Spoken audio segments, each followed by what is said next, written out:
Moi, j'avais 14 ans et mon petit frère de 11 ans. On était à la fenêtre et là, j'ai vu descendre des personnes âgées sur des brancards, des femmes avec des bébés qui hurlaient. Le 16 juillet 1942, Esther Senot assiste à la première rafle des habitants du passage Ronce dans le 20e arrondissement de Paris. Ce jour-là, sa famille est épargnée. Esther part donc mettre en garde sa belle-sœur dans un autre quartier et revient le lendemain. Quand je suis revenu, j'ai retrouvé personne. Finalement, je me suis retrouvée toute seule dans ce passage désert. Sa famille fait partie des 13 152 juifs arrêtés en 2 jours par les autorités françaises. C'est ce que l'on a appelé plus tard la rafle du Veldiv.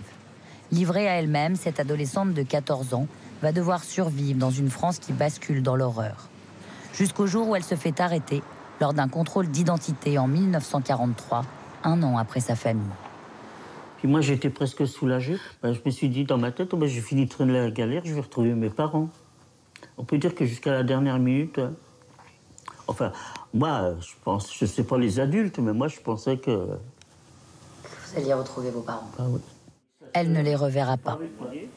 Déportée au camp d'extermination d'Auschwitz-Birkenau, elle y retrouve sa grande sœur Fanny, qui lui confie une mission avant de mourir à bout de force. Elle m'a dit, tu promets de raconter tout ce qui s'est passé ici, ce que des gens sont capables de faire, de toutes les horreurs qu'on a vécues, tout ce qu'on a supporté, pour qu'on ne soit pas les oubliés de l'histoire.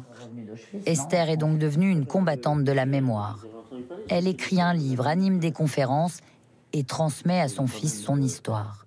Elle a survécu, elle a réussi à fonder une famille, à se marier, à avoir des enfants, des petits-enfants, des arrière-petits-enfants.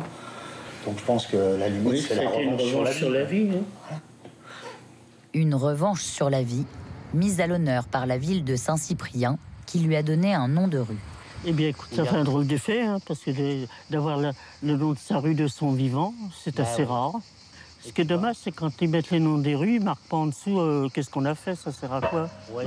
Ils auraient pu mettre la rue des Papillons ou la rue de ce qu'ils voulaient, c'était pareil. Esther a 94 ans. Elle continuera d'honorer sa promesse et reprendra ses conférences en septembre.